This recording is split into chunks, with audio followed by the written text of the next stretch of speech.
Okay, so now we have Helmut Hansen and Sara Wirsing presenting on, they are from Merck, and they're presenting on using Julia for sustainable chemistry, right?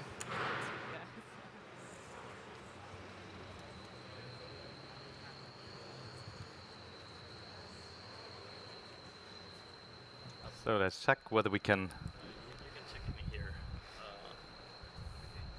Yeah, is that? So it will start when you start. All right, now we have heard much of the internals that bring Julia forward, and now we go to the other extreme. We go to the side of how can we leverage all that great code that has been developed over the past years and bring that to the user to really make sure they take advantage of the high computing power of Julia.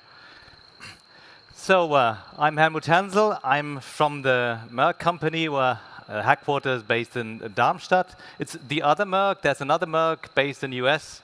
So there's some confusion here and there, but well, 50,000 employees all over the world. And I'm one of the handful of Julia developers who have developed an application that deals with the fact that we really want to know how much carbon footprint a chemical has if we have finally synthesized it. Our company deals with three different things. It's electronics, it's healthcare, and it's Life science? life science. Thank you. And with this introduction, I hand over to Sara, who will Yeah, start off. exactly. So my name is Sara Wirsing. I'm actually a computational chemist, but I had the honor to work with Helmut on this app for the last 2 years. So at Merck, we have quite ambitious sustainability goals. And so we want to be climate neutral by 2040. And how do we achieve this? Well, for a lot of our carbon emissions, we have to measure the output from our processes, from our chemical processes.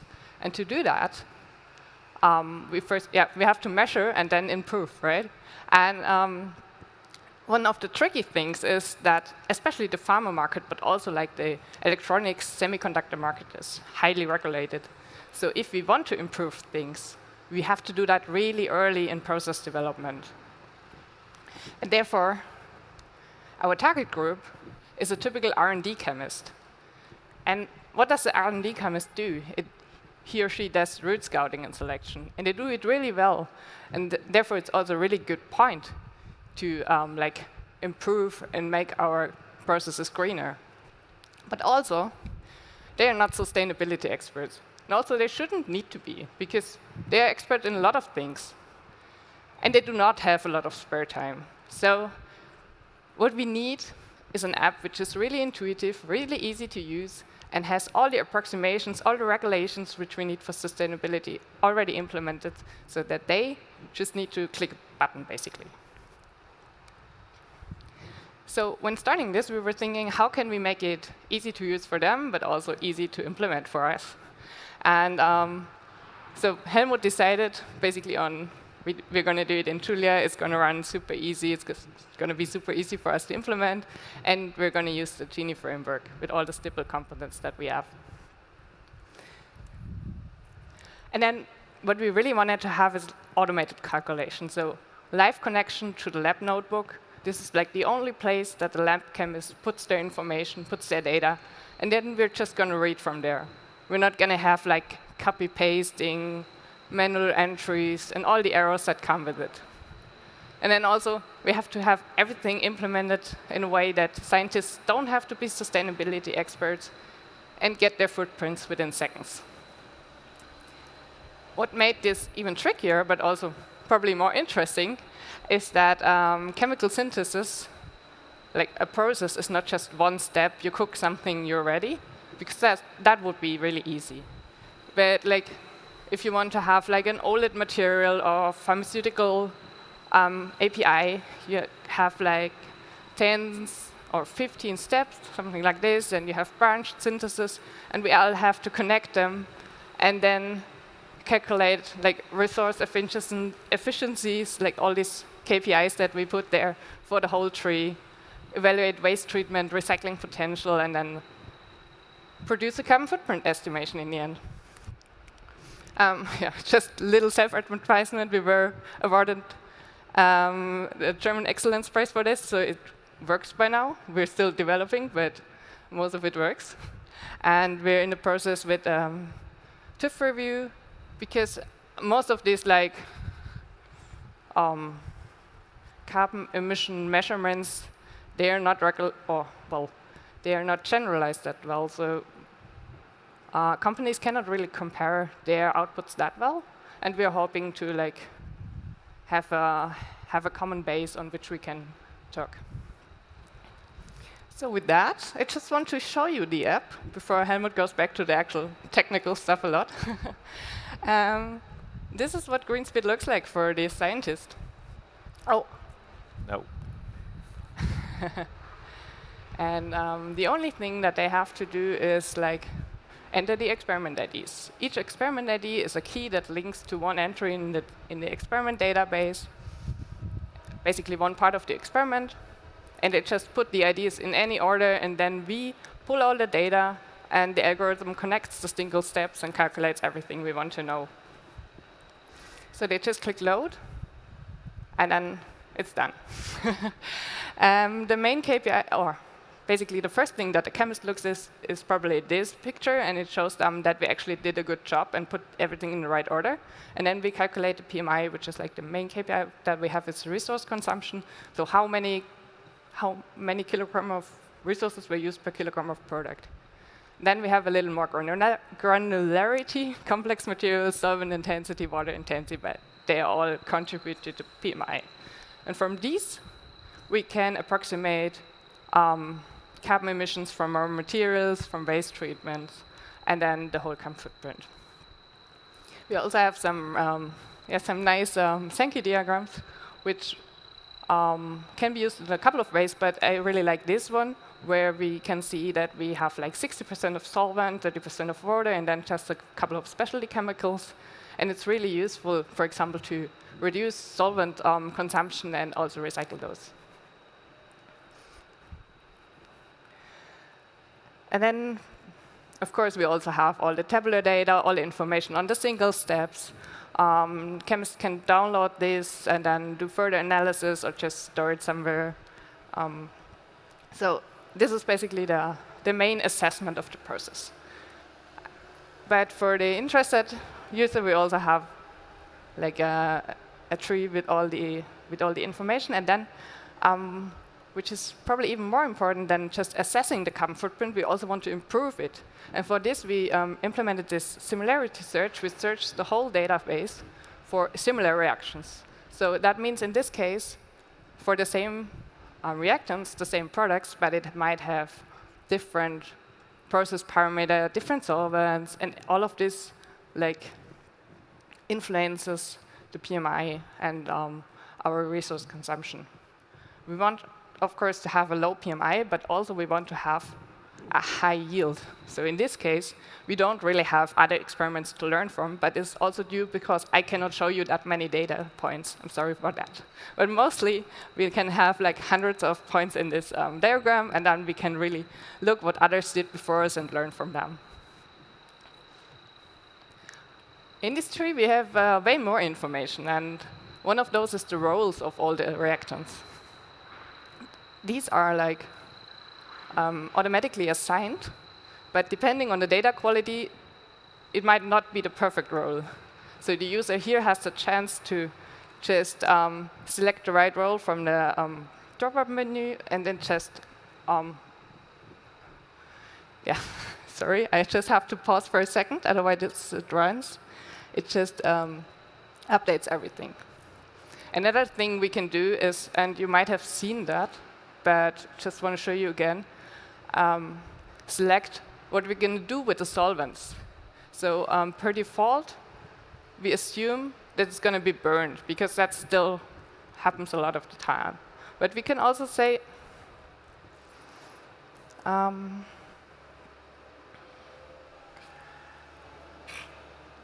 we can also say we want to recycle it.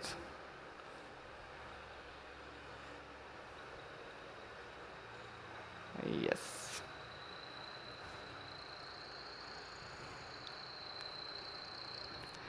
And then we go to our recycling tab and see that this, even though it was just one solvent stream, already lowers the carbon emissions. Another thing that we implemented was an option to approximate the energy which is used in the process itself. So not coming from the raw materials, but coming from the unit operation. So what people do to actually build up the chemicals in terms of we heat it, we distill stuff, things like this. These we cannot, all of this information, we cannot all of it read from the journal, but we can read some of it, and then we implemented a lot of defaults and also some user input. So the user has to do a little bit more than for the normal evaluation, but still it's really fast, and they get information on all the steps that they did in their process. And then the whole value is added to the product carbon footprint, to the total. But they can also look at it in detail, per step. And then after we evaluated everything, we just save it for comparison for later. And I want to show you one last feature. It's a synthesis tab, and it's basically a draggable tree, which allows the user to, if we actually did not put the steps in the right order, which happens rarely, but might be in special cases, then they can now reorder the steps and just say, for example, this HBC 00 didn't create this material, but the other, whatever. Just pull it there, recalculate everything. And then you might not remember the values from before, but it did update. And to show you, we're going back to the comparison tab, save the new values, and you see something changed, right? And then also we have all the details for further analysis down there. So, and with this, I know this is not a sustainability conference, and you might want to learn more about how we actually build that. I'm handing back to Helmut. Yeah. Thank you. So you see, this is a full-fledged web application with lots of calculations behind for calculating the PMIs of all the similarity search, for example. It needs quite some computational power, and that is what we really have with Julia at hand. And now we go a bit to, there were some pieces missing when we started off in the GenieFramework. And I show you some of these that were missing and that we added and that we then contributed to open source. This is one of the things. People are concerned, if you're in a big company, about corporate design, because if 200 people are using that, they want their colors, for example. And what you see here is, on the left-hand side, corporate design is what makes it difficult to have enough character space. Yeah, I have to maintain the white borders, for example, here. So this is why I have more line breaks than I wanted. But what you see here is, for example, you have plot colors, and the web designer typically gives you these coordinates. Then you pass that to with the color package to Merck, to normal Julia colors, and then you can, and this is now the feature, construct a CSS color table that will be used then in your application with a simple call of CSS colors. You give it a name. Well, in this case, I called it Julia color. You will know why. And finally, before you can use it, you need to call add CSS, and then that will add to your app, and you have all your colors at hand. And now I want to show you a bit how that looks like. I have a fresh terminal now. I started off, so yeah, everything that happens is live now. We hope that it works and doesn't break. So you load the packages here in order to take advantage of the Vue 3 framework. I don't call the GenieFramework, but the packages themselves with the latest versions. I load the color package and the Plotly base package for plotting, because that's easy to implement Plotly plots in the web framework. And now execute what I showed you just before. I add this, and just this is the way how plots are generated normally. If you use the Plotly base interface, it's a really convenient interface, and you see, yeah, this is the plot probably that I wanted. Go away now for the time being. And now I construct an application that shall contain a switch, so it's a button that I can press. It contains plot data. If I want to modify the layout, I'll also add a variable that can contain the plot. And so I add this. It will complain because I selected something. I should just remove the thing, and now it will work. Now I have a user interface. The user interface is a header 4. And now that's how I specify that the text color should be my Julia color and the first color of that scheme. And there are other colors that are available just to say now the background color, BG for background, minus, and then the color name and the numbering from light color 1 to 10. And you have so many colors available. It's a Hello World example. And then you add a toggle button to switch something on or off. You bind it to your variable with this statement, colon my switch, and you say this shall be the color Julia 2. So I have to say two things. Plots are different from the other frameworks. So plots take these colors as you get them from the web designers. So Plotly.js or Plotly base will accept these types of colors. This is why I here use these colors. But for the web framework, I have just texts that I enter in the classes of the elements, and that's how it works. But if I have an element that has already the color scheme, then I can also paste the color here, like color is, and I don't have to prefix with any text or background whatsoever. So that's it. I placed the plot below, just linking plot data, plot layout. Let's try whether we can get it working. This is just to make sure that the root tab is then going to the model. Let's start the server and start the browser. It takes some time, but not too long. And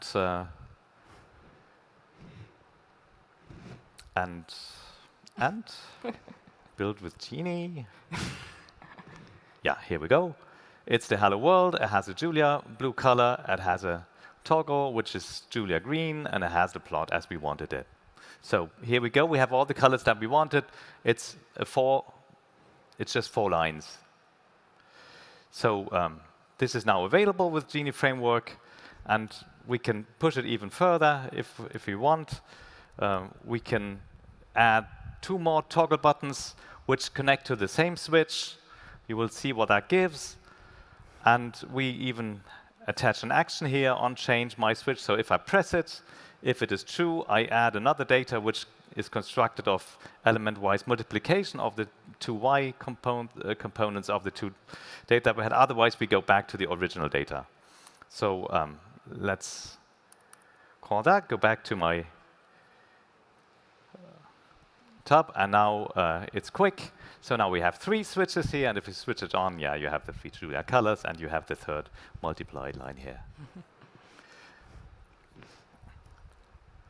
So what's next? Sometimes we have tables. The need to have tables, and this is, of course, implemented because it's so normal to have tables. So you have a data frame, you build an app that contains the table, and you have a user interface that just has this table. Oh, go the way. Don't want this. That's a normal way of calling a table in the application, and then you reload the page, and it contains your table. It's a bit small, perhaps, but it's Sara and me, but you cannot edit this. And very often, you want to edit these values. And it's difficult because it has so many fields. How do you know which is the correct field, and how do you enter all this? Well, we developed an interface that does it, and how do you do it? You just say edit is true. And if you do it, then you can go to each field that you want, and you can tap through it, and you can enter something. That's already nice. It's easy. Do I really know that it happens? Or is it just that I enter text in a web page and it doesn't go back to the backend? It travels back to the backend, and that's why I show you now with the next lines of code, just to prove it's true. And so I have an onChange table, so whenever the table changes, I will display it here on the REPL. And also I show some thing more that we added, we have a reference table that we can put in the model. And whenever I change something, I can compare the reference table with the now edited table. And as soon as there's a difference, I can have a different color scheme. So this is a color scheme that can be chosen. I have a class.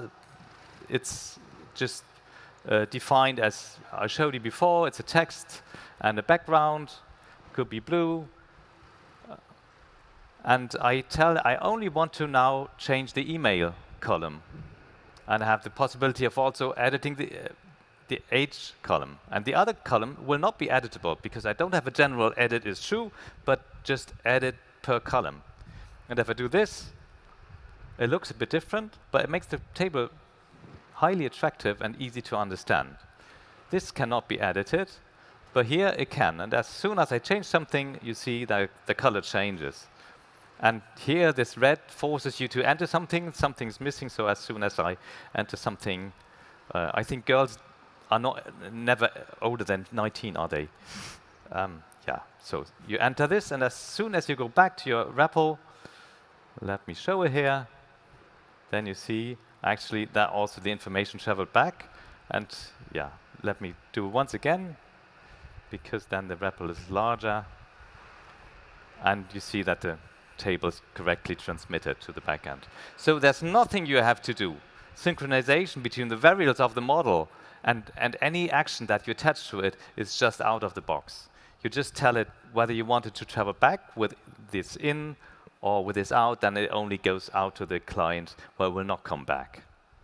So yeah, so with this feature, it's a breeze to have editable tables, colorful, and you see what you did. And if you change something, oh, I didn't want to change that, oh, by chance. So it's these small lines of code. Something else, if you deploy things, we have many applications now running on AWS servers, and you don't have actually a REPL, but it simply runs on a server, it's headless. So do you have any possibility of knowing what happens? And the answer is you can build it yourself. And that's what we did. And we have it with all of our apps because it's so convenient. Just let me go here quickly and start this. It's a bit larger, but what does it contain? It contains a console that has an input, an output, an error field, and the submit button, which is this error which is false in the beginning. And then as soon as you press the enter button, it will evaluate what you have in the input, just bracket it with begin and end. And yeah, you have some redirection of the standard input and output variables. And then you have an interface that consists of a header and of some of the fields input, output, and error. So in order to run it, I still need to go to the end and say I want to use it because I put this all in a module now. If you do this, then it can be pre-compiled, makes things faster actually, but I didn't show you that before. So let's now try to, something went wrong. Yeah, what did go wrong? I didn't go to the right place because I said the admin panel shouldn't appear in root, right? It should be somewhere else. Not everyone knows. And you can choose any, a secret. But now I called it admin, but it's not so secret. So yeah, what do you have? You have a Julia console here, and it will work in your application. So I can calculate things. I could even say, hey, I want to run a command here in my system. So, for example, git status. I will give me the git status here. So, yeah, that's really convenient because something breaks. The user has some difficulty. Oh, come on, I cannot read that molecule. You don't know what happens. You go here, you watch. You can even change code because if you have revise JL running, you just overwrite your thing and you're done. And you can fix things, half fixing your application. And as long as you don't have as it's internal, you can really take advantage of that. And people say, how did you fix it that fast? Yeah, I just went here. So this is something we really use a lot.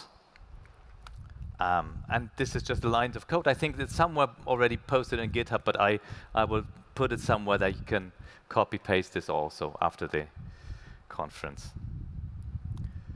There's some procedure to have it officially released, but I think we can do that. What else? We have Julia attributes. Oh yeah, we're running out of time. I'm going quickly now. We can even have Julia variables here as arguments. I don't go over that. We have more complicated stuff. If you have charts from D3, for example, org charts, that's how we implemented the reaction tree. You can do more stuff to bring, for example, a view component into your use space. And if you do that, that's probably my last slide. Let's see whether that works. Yeah, it did. So now this is a tree.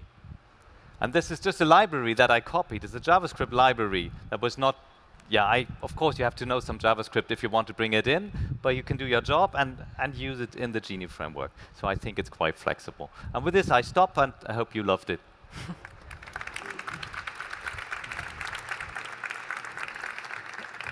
Will we have the end folder? We have a question over here. Can we? Wollen wir da hingehen? So first, appreciation of the Julia console wordplay. And when you showed this table editing feature, when you edit the table, is always the whole table sent back to the back end? Currently, yes. Okay, so like if I have 10,000 rows and 100,000... It will send the full table back, yeah. Okay. We had actually some time ago a feature that we could send only parts of it, but we have somehow got rid of it. We need to re-implement. Okay, but so like it's possible. It's not like you say, oh, it's like fundamental. One direction is easy. The second, so from the server to the client, it's easy, but back is a bit more difficult, I think. Okay. Would it be possible to have validations on the input when you edit the content of a cell, like to see if it's got a certain format, like an email or something? Well, it's not in the interface. You would have to write it by hand. It's not so difficult to write it. But what you could do is you could just check, and you have your reference table, for example, and the original table, just check in the back end, and then tell the front end that there was some error, and just send a notify. That's not so difficult. Would it be possible to create a package of the console, like the admin REPL, so it can be installed in any? Yeah, sure. That would be very cool. Any other question?